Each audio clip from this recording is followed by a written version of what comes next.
January 30th, 2026, the feast day of Saint Martina of Rome. Saint Martina of Rome's name is derived from the Latin name Martinus, which is directly related to Mars, the Roman god of war. Her name, and its masculine counterpart Martin, literally translates to of Mars or warlike. The name was common in Roman culture to honor the god of battle. Martina of Rome, a patron saint of Rome, was martyred in 226, according to some authorities, more probably in 228. The daughter of an ex-consul and orphaned at an early age, she was described as a noble and beautiful virgin. Being exceedingly fervent in the practice of the Christian religion, she was singularly charitable to the poor and distributed among them her immense riches.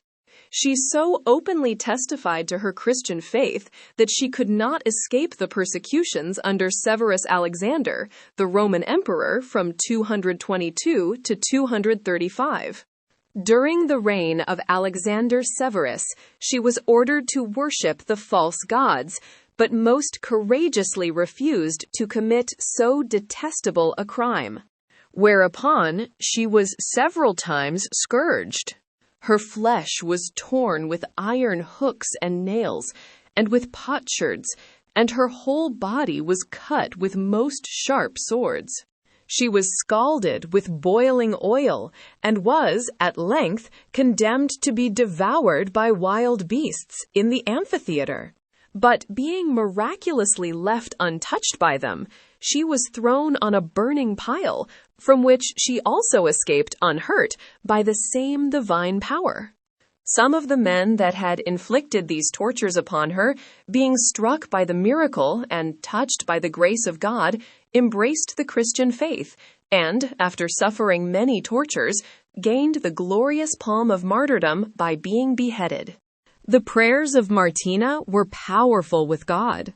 Earthquakes shook the city. Fire fell from the heavens in the midst of loud thunder. The temples and idols of the gods were overthrown and destroyed. More than once, milk flowed from her wounds together with the blood, and a most sweet fragrance was perceived by the bystanders. And sometimes she was seen raised up and placed on a beautiful throne, and singing the divine praises surrounded by heavenly spirits. Vexed above measure by these prodigies, and above all by her constancy, the judge ordered her to be beheaded. Which being done, a voice from heaven was heard, calling Martina to ascend. The whole city trembled, and many of the idolaters were converted to the faith of Christ. Martina suffered under the pontificate of Urban I, and under that of Urban VIII, her body was discovered in an ancient church, together with those of the holy martyrs Concordius, Epiphanius, and companions, near the Mamertine prison at the foot of the Capitoline Hill. The church was restored and decorated, and the body of the saint was again placed in it, with much solemnity, in the presence of a great concourse of people, and amidst shouts of joy from the whole city.